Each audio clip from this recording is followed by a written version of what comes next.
अभी बहुत समय नहीं हुआ, हमने अपने मंच से पहला कार्यक्रम 15 जून 2025 को किया, जो कि बहुत सफल रहा वो कार्यक्रम भी।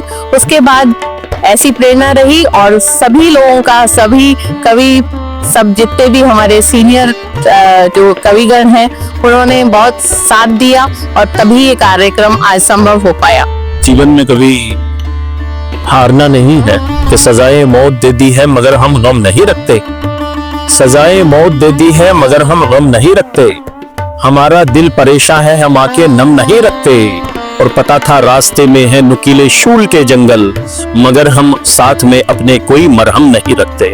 सरर सरर सर शीतल समीर चली, सरर सरर सर शीतल समीर चली, पूरब दिशा से तेरी याद चली आई है। लहर लहर नदिया सहर अंग चढ़ा, सारंग के अंग खोल आई तरुण आई है।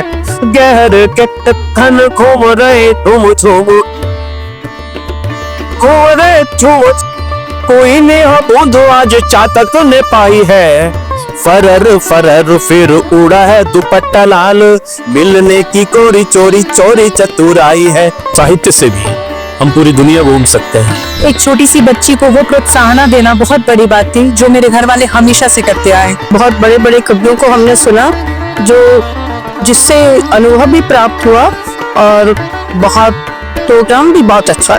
रूढ़ी पास में बंधा मनुज, देखो अब स्वतंत्र हुआ, युग युग से बड़े अंधकार में रवि जैसे प्रचंड हुआ, रवि जैसे प्रचंड हुआ।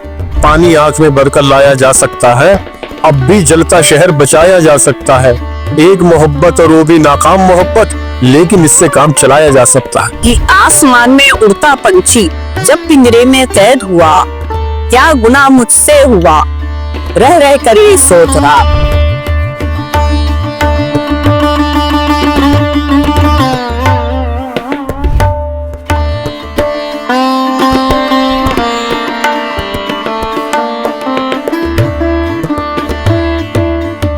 आजादी के रंग कविता के संघ का जो एक संकल्प लेके चले हैं, अगर आप तस्वीरों की बात करें तो यहाँ पर एक बोर्ड है, अलग संस्थान है जिसमें साहित्य और संस्कृति को समर्पित संस्थान, जिसके अंदर एक प्रोग्राम चलाया गया जिसमें आजादी के रंग कविता के संघ चलाया है। पूजा जी हमारे साथ हैं, कैसे देख रहे हैं मैडम, कैसा रहा प्रोग्राम? बहुत सफल प्रोग्राम रहा और मेरे गुरुदेव जो हैं श्री मनोज कुमार मनोज सर मेरठ से आए हैं, और मेरे चाचा जी डॉक्टर अक्षय प्रताप सिंह अक्षय, जिन्होंने आज इस कार्यक्रम का संचालन करा।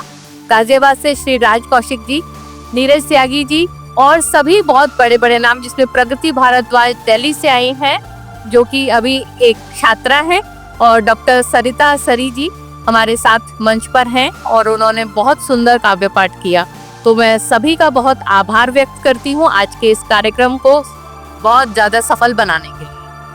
इतने समय से आप ऐसे प्रोग्राम करते रहिए, एक तरीके से जन जागरण का प्रोग्राम लग रहा है। हाँ जी, अभी बहुत समय नहीं हुआ, हमने अपने मंच से पहला कार्यक्रम 15 जून 2025 को किया, जो कि बहुत सफल रहा वो कार्यक्रम भी। उसके बाद ऐसी प्रेरणा रही और सभी लोगों का, सभी कवि, सब जितने भी हमारे सीनियर जो कविगण हैं, उन्होंने बहुत साथ दिया और तभी ये कार्यक्रम आज संभव हो पाया। कितने समय तक और चलेगा? जैसे अभी आने वाले समय में दिवाली भी आ रही है, तो वहाँ पर के दीपों का उत्सव भी देखने को मिलेगा। बिल्कुल बिल्कुल, आपकी शुभकामना रही तो वो उत्सव भी आप जरूर अलग के साथ साझा करेंगे। तो अब बातचीत करेंगे मनोज कुमार मनोज जी, कवि हैं। सर पहले तो बहुत बहुत स्वागत है आपका हमारे इस चैनल पे। बहुत धन्यवाद। सर अभी हमने आपकी कविता भी सुनी और बहुत अच्छा लगा, तो क्या हमारे जो दर्शक हैं जो आपको देख रहे हैं उनके लिए भी एक कविता सुना? उनके लिए बस इतना ही कहूँगा कि जीवन में कभी हारना नहीं है। परिस्थितियाँ बदलती, अगर बुरी परिस्थितियाँ हैं तो अच्छी भी आती हैं, लेकिन कभी हार नहीं माननी चाहिए। मेरी एक चर्चित पंक्तियाँ हैं, मैं आपके दर्शकों के लिए, सभी के लिए सुनाता हूँ कि सजाएं मौत दे दी है मगर हम गम नहीं रखते। सजाएं मौत दे दी है मगर हम गम नहीं रखते। हमारा दिल परेशान है, हम आंखें नम नहीं रखते।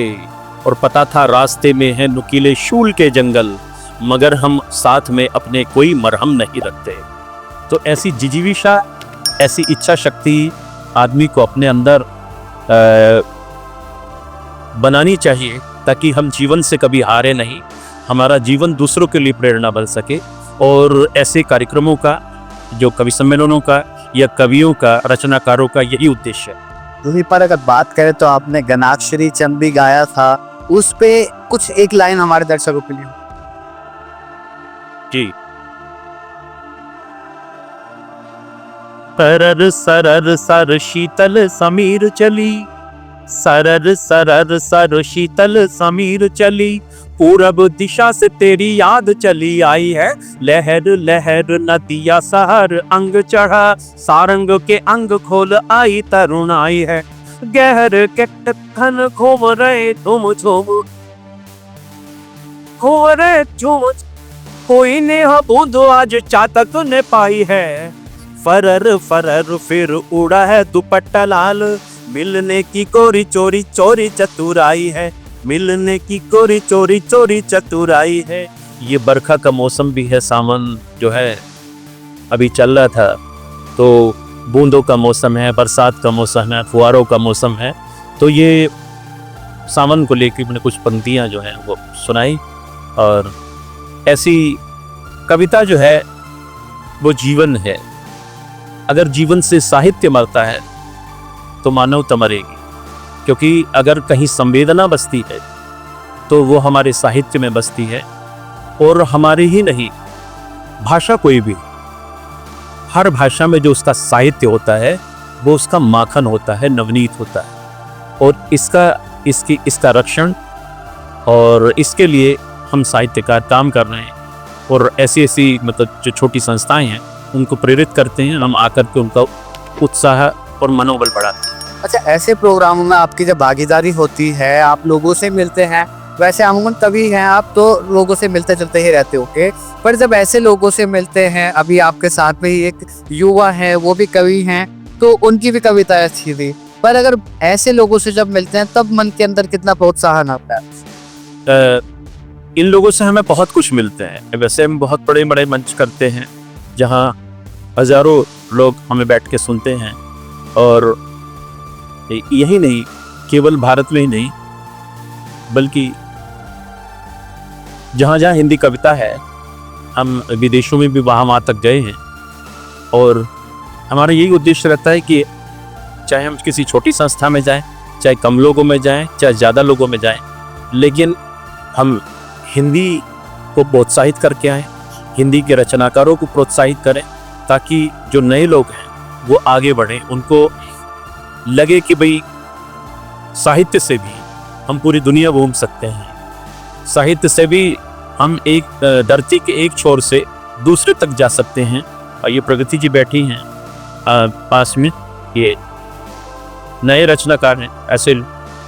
आप अभी साहित्य की और हिंदी की बात कर रहे हैं, अच्छी बात है, पर अगर इससे थोड़ा सा राजनीतिक पे जाए तो महाराष्ट्र के अंदर जो चीजें हो रही है कि अगर मराठी बोल रहे हैं तब ठीक है, हिंदी बोलने पर पिटाई हो रही है वहां पर, ऐसी चीजें कवि के नजरिए से कैसे? ये केवल राजनीतिक प्रपंच है और ऐसी घटनाओं का विरोध होना चाहिए, चाहे मराठी हो, हिंदी हो। ये सब भारत की भाषाएं, ये कोई भी गैर नहीं, न मराठी गैर है न हिंदी गैर है। लेकिन अगर हिंदी भाषी ये सोचे कि हम मराठी को पसंद ना करें तो ये हमारी जो सांस्कृतिक विरासत है उसका नुकसान है। अगर महाराष्ट्र में जाकर के अगर हिंदी के बारे में लोग ऐसा सोचें, हालांकि ऐसा सोचने वाले बहुत कम लोग हैं, और इस बात का मतलब पूरे देश में विरोध होना चाहिए, ताकि ये जो भारत है ये भाषाओं की प्रयोगशाला है। भाषाओं की प्रयोगशाला, इतनी बोली भाषाएं हैं कि हमें गर्व करना चाहिए कि हमारे पास मराठी है, हमारे पास जो है भोजपुरी है, हमारे पास हरियाणवी भी है, हमारे पास पंजाबी है।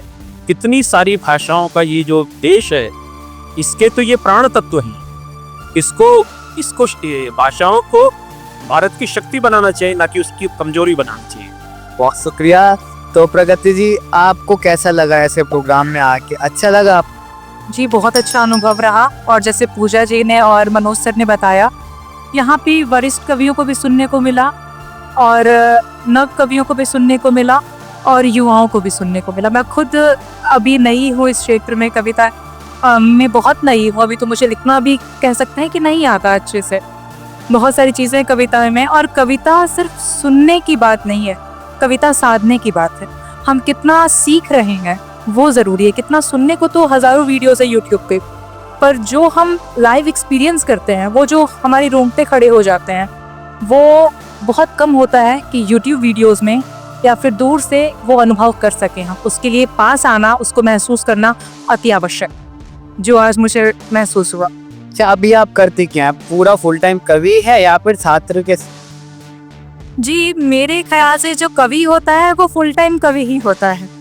उसके मन में हमेशा कल्पनाएं चलती रहती हैं। परंतु जो आप पूछना चाह रहे हैं, मैं आपका संदर्भ समझ गई।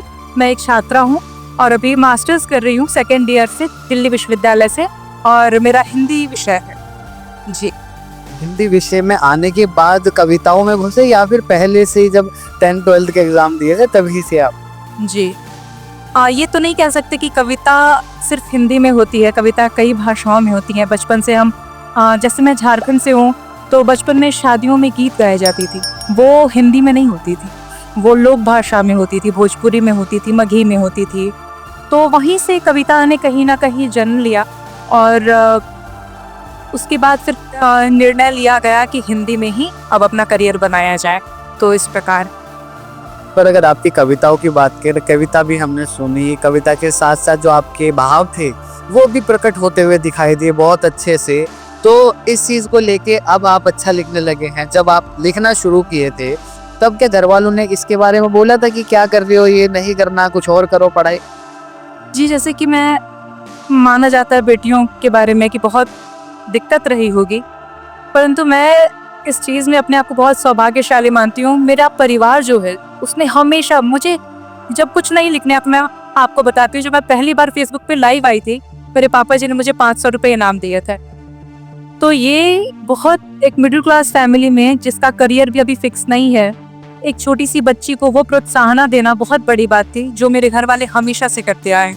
तो ऐसा लगता है कि अब इसी फील्ड में आपको, कवि की फील्ड में ही आपको अपना करियर आगे लेके जाना है या फिर कोई और एम्बिशन? जी, रही मेरी करियर की बात, तो करियर तो हमेशा फिक्स नहीं होता, परंतु अभी तो मैं प्रोफेसर के बारे में सोच रही हूँ। अभी मैं प्रोफेसर बनना चाहती हूँ। कविता तो जिंदगी भर रहेगी, जब तक जीऊंगी तब तक भगवान का दया रहा तो कविता कल्याणी साथ चलेंगी। बहुत शुक्रिया। आपका क्या नाम है मैम?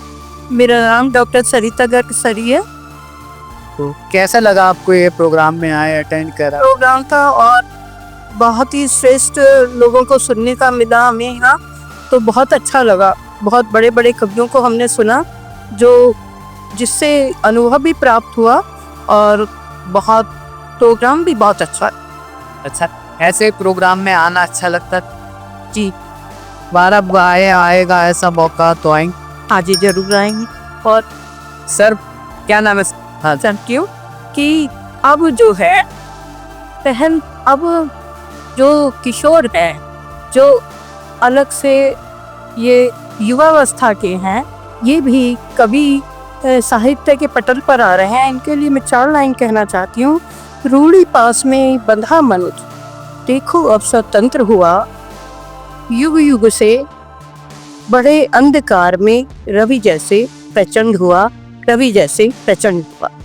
बहुत शुक्रिया। क्या नाम है सर? लाज कोशी गाजियाबाद। वो गाजियाबाद के रहने वाले हैं। ऐसे प्रोग्राम में आपको अध्यक्षता करने का मौका मिला, तो किस तरीके से जो है स्वागत करें? ये बहुत अच्छी बात है, इस तरह के आयोजन होते रहे। अध्यक्षता चाहे कोई भी करे, महत्वपूर्ण ये नहीं है अध्यक्षता कौन कर रहा है, महत्वपूर्ण ये है कि इस तरह के आयोजन होते रहे। मैंने इस आयोजन की तारीफ करते हुए एक शेर अब्बास ताबिश का पढ़ा था कि पानी आंख में भरकर लाया जा सकता है, अब भी जलता शहर बचाया जा सकता है, एक मोहब्बत और वो भी नाकाम मोहब्बत, लेकिन इससे काम चलाया जा सकता है। इस तरह के आयोजन होते रहे, ये बड़ी बात है। ऐसे आयोजन से क्या लगता है कि हिंदी के ऊपर जो है ज्यादा प्रभाव पड़ने वाला है कि लोग जो है हिंदी को या साहित्य को अपने अंदर समाने की कोशिश करेंगे? निश्चित रूप से पड़ेगा। देखिए, क्योंकि जो भी लोग आ रहे हैं वो हिंदी में कुछ लिखते हैं, संवेदनाओं को व्यक्त हिंदी में करते हैं, तो हिंदी का प्रचार प्रसार तो ये इसके माध्यम से होना ही होना है। जैसे कि हिंदी का जो प्रचार प्रसार पूरी दुनिया में एक तरीके से है, उसे कोई स्वीकार करे ना करे, वो हिंदी फिल्मों के माध्यम से है। हिंदी फिल्मों में जितने भी हीरो हीरोइन इतने मशहूर हैं कि उनकी हिंदी फिल्म देखने के लिए हर भाषा के व्यक्ति आते हैं। तो इस तरह के आयोजनों से हिंदी का प्रचार प्रसार तो होता ही है। हमसे बात करने के लिए तो अभी आपने देखा सुना, अभी और भी लोग हैं हमारे साथ। क्या नाम है मैडम आप? मेरा नाम प्रभाषा पाल है। प्रभा जी पहली बार आए हैं ऐसे शो में, आपने भी कविताएं गाई हैं, पता लगा था कि पहली बार ऐसी शो कर रहे हैं, तो कोई नर्वसनेस महसूस हो, घबराहट? नहीं, वो नर्वसनेस इसलिए महसूस नहीं हुई, शायद यहाँ आने से पहले थी, लेकिन यहाँ जिस तरीके से सबने सपोर्ट किया, इतने बड़े बड़े कवि थे, उसके बाद भी उन्होंने जिस तरीके से मोटिवेट मुझे किया, तो फिर मुझे बोलते सब में नर्वसनेस नहीं थी।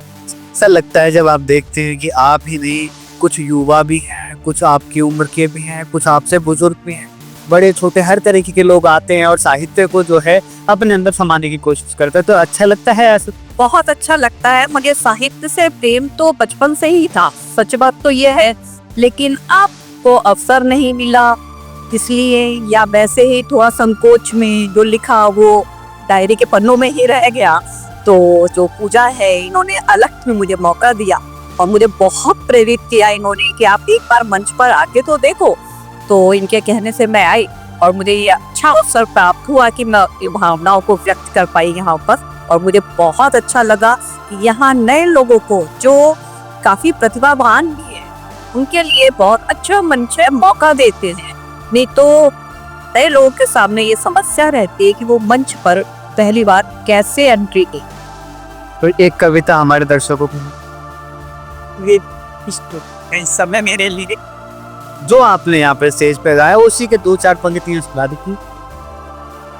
मैंने जो सुनाया, मैंने एक पंछी की वो सुनाई। हम लोग तो मानव है, बोल सकते हैं अपनी आसानी, परेशानी, कठिनाइयाँ, लेकिन एक पंछी है जो बेचारा बेजुबान है और वो भी कितनी आजादी चाहता है। मैंने उससे ही बोला कि आसमान में उड़ता पंछी जब पिंजरे में कैद हुआ, क्या गुनाह मुझसे हुआ, रह रह कर ये सोच रहा। वो ये सोच रहा है मुझसे क्या गलती ऐसी हो गई कि मुझे पिंजरे में बंद कर दिया। तो पिंजरे में बंद रह के ना तो मुझे कुछ खाना पीना अच्छा लगे, मैं तो स्वच्छंद प्रवृत्ति का हूँ, आसमान में विचरण करने वाला हूँ, खुला जहाँ मन चाहता है वहाँ बैठता हूँ, जब मन करता है सो जाता हूँ। तो मैं इस छोटी सी जगह में कैसे रह पाऊंगा, क्योंकि मुझे तो आकाश में उड़ने की आदत। बहुत शुक्रिया आपसे बात करने के लिए। तो ये थे वो कवि लोग जो यहाँ पर आए, जिन्होंने अपना पार्टिसिपेशन यहाँ पे दर्ज किया, और जो ये अलग संस्थान है यहाँ पर जो पूजा रवि हैं उनके द्वारा जो है यहाँ पर ये जो प्रोग्राम है उसको चलाया गया है, जिससे जहाँ पे हमने लोगों से बात करी, चाहे वो युवा हो, चाहे वो मनोज जी हो, मशहूर कवि हैं, उनसे बात करी। बात करने के बाद साफ तौर पर यही सामने आया कि चाहे हिंदी हो चाहे साहित्य हो, इससे जुड़कर रहना चाहिए। खैर, आपको क्या कुछ लगता है इस विषय पर हमारे साझा करना कमेंट बॉक्स में बिल्कुल नहीं भूलना। फिलहाल बस इतना ही। दैनिक डिजिटल लाइव के लिए अभिषेक सिंह गिरी।